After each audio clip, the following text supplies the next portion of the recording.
இன்னைக்கு என்ன பார்க்க போறோம் அப்படின்னா மேக்னெட்டிக் லொரன்ஸ் ஃபோர்ஸ். என்னையா மேக்னெட்டிக் லொரன்ஸ் ஃபோர்ஸ் அப்படின்னா, let us consider three axes x, y, z. Let the magnetic field is acting in the z direction. Okay. Let us consider a charged particle of charge q, mass m in any of the plane. அப்ப நம்ம எதையா எடுத்திருக்கோம்? yங்கிற பிளேன்ல எடுத்திருக்கோம். Right. இப்போ the force is 0. எப்ப? when the charge is at a rest. When the force is maximum, when the charge is in motion. Okay. Next, அப்ப இந்த maximum இருக்கிற ஃபோர்ஸ் தான் நம்ம ஸ்டடி பண்ண போறோம். அப்ப மோஷன் எப்படி இருக்கு?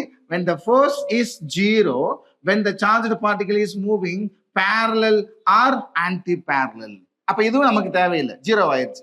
அப்ப ஃபோர்ஸ் எப்ப மேக்ஸிமம் ஆகுது மறுபடியும்? when it is moving perpendicular.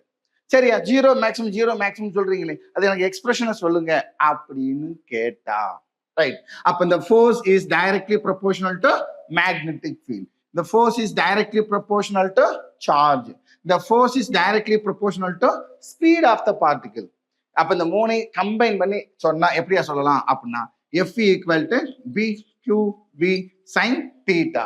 அப்ப சைனை எடுக்கணும்னா என்ன சொல்லலாம்? வெக்டார்ல கிராஸ் ப்ராடக்டா சொல்லலாம். அப்ப எப்படி சொல்லுவீங்க?